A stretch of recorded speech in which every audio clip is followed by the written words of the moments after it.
और हम मुसलसल गुलबर्गा शहर के तमाम तर दुकानदारों से मुलाकात करने का ये जो सिलसिला शुरू किए हैं, उसमें अल्हम्दुलिल्लाह कमोबेश हम ये कह सकते हैं कि 99% लोगों ने नासिर उस्ताद साहब के क़यादत को कबूल करते हुए इस बार उनसे वादा किया है कि वो उनके साथ में उनके साथ जुड़े रहेंगे और उन्हें इस बार असेंबली में भेजने का इरादा रखते हैं। हालात हमारे सामने मौजूद है। आज मिल्लत के ताल्लुक़ से कोई अगर लड़ने वाला है तो वो नासिर हुसैन उस्ताद है। आपने देखा है कि गुज़िश्ता 4 सालों में जो हालात पैदा हुए हैं वो मिल्लत के लिए बहुत ही मुश्किल हालात रहे हैं। हमारी शहरियत पर सवाल उठा और हमारी शहरियत पर जब सवाल उठा CAA NRC में, तो उस वक्त नासिर हुसैन उस्ताद साहब ही तमाम तर गुलबर्गा शहर के लोगों की क़यादत करते हुए 1 से 1.5 लाख के लोगों की मजमे की क़यादत करते हुए नगरेश्वर स्कूल से लेकर जगत सर्कल तक और मुस्लिम चौक पर तमाम तर जगहों पर उन्होंने लीड किया। अब जो दीगर पार्टीज़, आज अगर हकीकत देखा जाए तो मुकाबला फासिस्ट ताकतों का और मिल्लत का है, और मिल्लत के हक़ में जो लड़ने वाला है, मिल्लत के ताल्लुक़ से बात करने वाला है, उसको मौका देना मिल्लत के लिए बहुत ज़रूरी है। 40 साल हम लोगों ने पार्टियों को नहीं देखा। बिना पार्टियों को देखे हम लोगों ने सबसे पहले मुस्लिम लीग को वोट किया, फिर नेशनल लीग को किया, जनता दल को किया, फिर बिलाखिर कांग्रेस के साथ में, क्योंकि खमर साहब जुड़ गए तो उनको साथ दिया। आज इन 5 सालों में हमें कहीं पर भी हमारा तहफ़्फ़ुज़ करने वाला लीडर महसूस नहीं हुआ है, और अगर कोई आगे बढ़ा है तो वो नासिर हुसैन उस्ताद साहब ही है। मेरा आप लोगों से, जो लोग देख रहे हैं, उनसे बस ये कहना है कि हमें गारंटी कार्ड जो दीगर पार्टीज़ बता रहे हैं कि हम 2000 रुपये देंगे और 200 यूनिट देंगे, हमें उसके ताल्लुक़ से नहीं, बल्कि हमारे मिल्लत का तहफ़्फ़ुज़ कौन कर सकता है उसके ताल्लुक़ से हमें सोचना है। बहैसियत पार्टी जनता दल सेकुलर के भी कई सारे स्कीम्स हैं, हम उनको वक्त आने पर उनका इजहार भी करेंगे, लेकिन आज जो ज़रूरत है पूरे हैदराबाद कर्नाटक के इलाके की आवाज़ बनने वाले एक शख्स की ज़रूरत है जो हर मसले में आगे बढ़ सकता है। अलंत का जब मसला हुआ, 165 लोग जब गिरफ्तार हुए, तो उनको छुड़ाने वाला कौन था? उसका नाम भी नासिर हुसैन उस्ताद था। जब अज़ां का मामला आया, महबस मस्जिद जो हमारी मरकज़ी मस्जिद है, उसके सामने जब एक स्वामी आकर खड़ा हो गया कि वो हनुमान चालीसा लगाएगा वहाँ मस्जिद के सामने, तो उस वक्त भी उनकी मौजूदगी की वजह से पुलिस वाले उसको रोक दिए। अगर वो मौजूद नहीं रहते तो वो हो सकता था कि वो जो है सामने आकर खड़ा भी हो जाता, लेकिन क्योंकि हमारे मिल्लत का एक मजबूत लीडर हमारे साथ में उस वक्त मौजूद था, तो इस वजह से एक दबाव रहता है, एक एडमिनिस्ट्रेशन पे एक दबाव रहता है। वो दबाव पैदा करने वाले शख्स को हमारे लीडर की हैसियत से हमें चुनना, और हमारे कायद की हैसियत से और MLA की हैसियत से चुनना आज वक्त की ज़रूरत है। मैं एक गारंटी कार्ड नहीं मांगता। आज मिल्लत ये चाहती है कि मिल्लत का तहफ़्फ़ुज़ हो। आज हमें अगर MLA साहिबा अपना रिपोर्ट कार्ड बताएं तो मिल्लत के हर मामले में वो जो है बहुत बुरी तरीके से नाकाम साबित हुई हैं। हर मसले में वो MLA की हैसियत से असेंबली में हिजाब के मामले में एक लफ्ज़ नहीं बोले।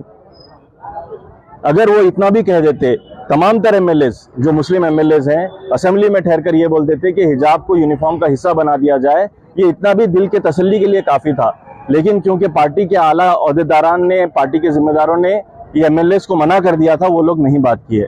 आज वक्त की ज़रूरत है कि मिल्लत के ताल्लुक़ से बात करने वाले शख्स को असेंबली में भेजा जाए, क्योंकि ये सिर्फ़ और सिर्फ गुलबर्गा नॉर्थ की सीट नहीं है, ये पूरे हैदराबाद कर्नाटक की और कर्नाटक के मुसलमानों की आवाज़ बनने वाली सीट है। और ऐसी जगह से हम लोगों ने 40 साल क़यादत को मौका दिया है। इन 5 सालों में जो कमी पेशी हुई है उसको पूर्ण करने के लिए फिर एक बार एक मजबूत और एक नई क़यादत को असेंबली में भेजने का जिम्मा हमारे ऊपर है।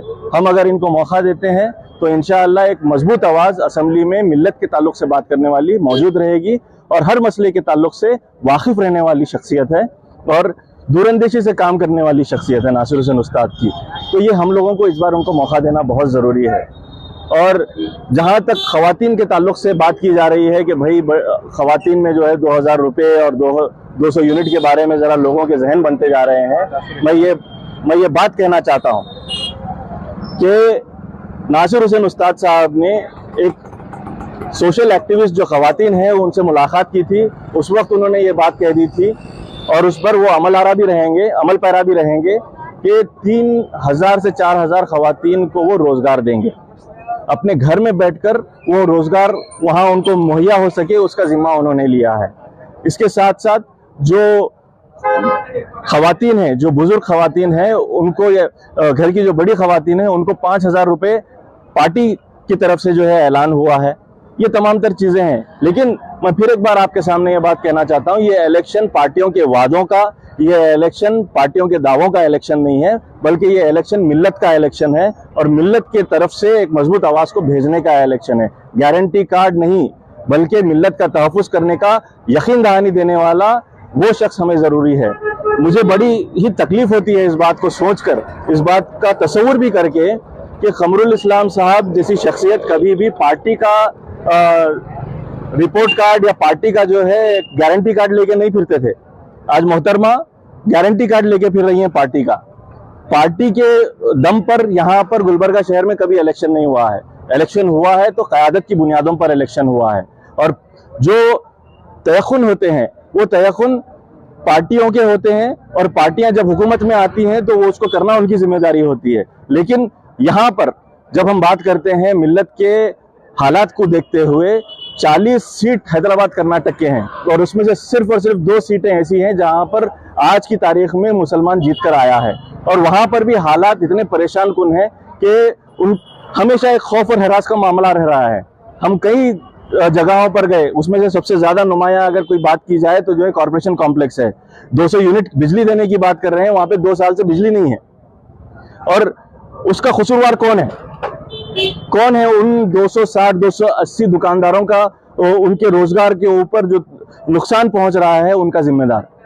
वो इस शहर की, गुलबर्गा नॉर्थ की जो जिम्मेदारी है वो एमएलए की होती है। अगर वो नहीं कर पा रहे हैं तो वो कोई किस्म का गारंटी कार्ड भी आपके सामने लेकर आए, आपका तहफ़्फ़ुज़ करने में नाकाम है, आपके मसाइल को हल करने में नाकाम है, छोटे से बड़े कारोबारी के मसाइल जो है उनको हल करने में नाकाम है।